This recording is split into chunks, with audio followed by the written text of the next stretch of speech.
Alright, so I saw the face-off conducted by Android Spin between the Droid X, the EVO, and the Nexus 1, and decided to show off some of the work that our developers over at XDA have done on the EVO by a little bit of kernel tweaking. So I'll fire my EVO up here, and what I've done is loaded up the development kernel that they're currently working on to get the frame rate lifted. So what I'll do first is show you with that kernel the overclocking we've got going. I've got this set on performance mode, and 1190 is about the highest I've been able to get it. I can't go above that, otherwise it freezes. So 1190, and I do have it set to performance right now for testing, which really just keeps the CPU pegged for the testing. So I'll start out and do gears first, and there's our 51 frames per second with gears.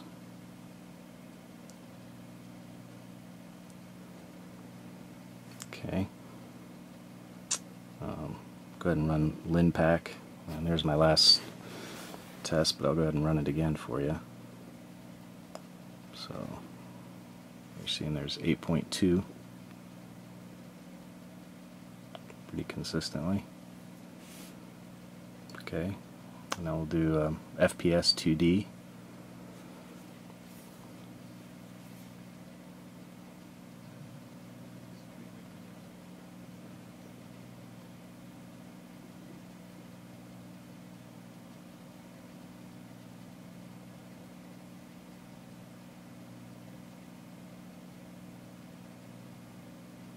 There's 50 frames per second with a deviation of 3.6, which is solid.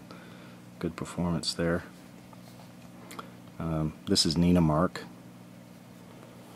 So go ahead and run this one.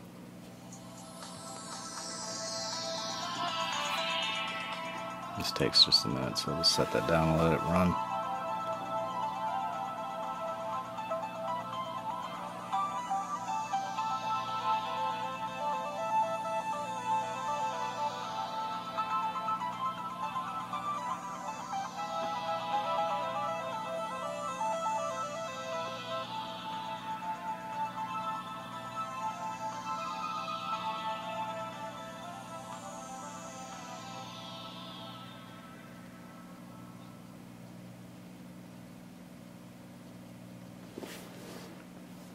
There's 14.2 from that test.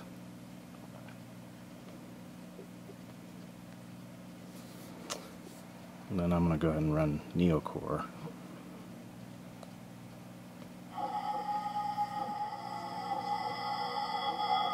There we go. I don't know what that was all about, but I couldn't seem to get that.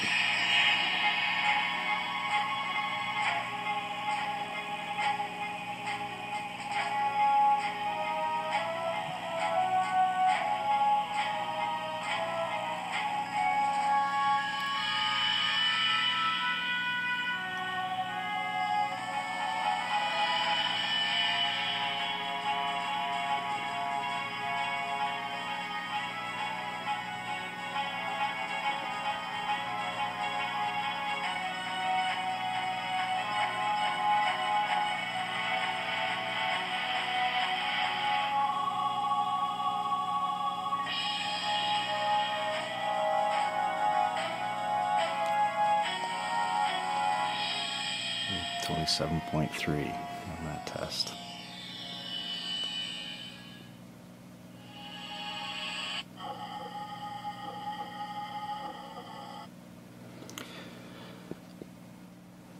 Okay, and for those of you who are interested in the setup that I have to achieve these results,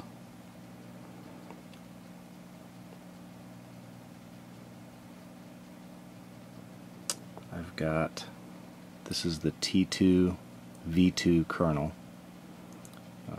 It's fresh, the fresh ROM by Flip3, and everything else pretty much stock. I didn't change the radio or anything. So I'll just do a couple quick little swipes too, so you can get a feel for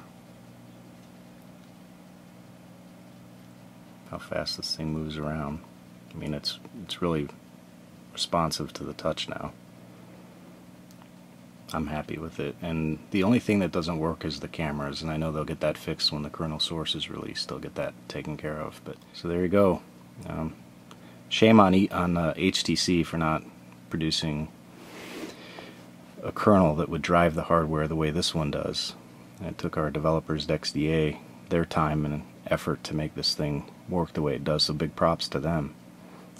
Shame on HTC for crippling this device, because it really has a lot more performance to offer than what they gave us out of the box.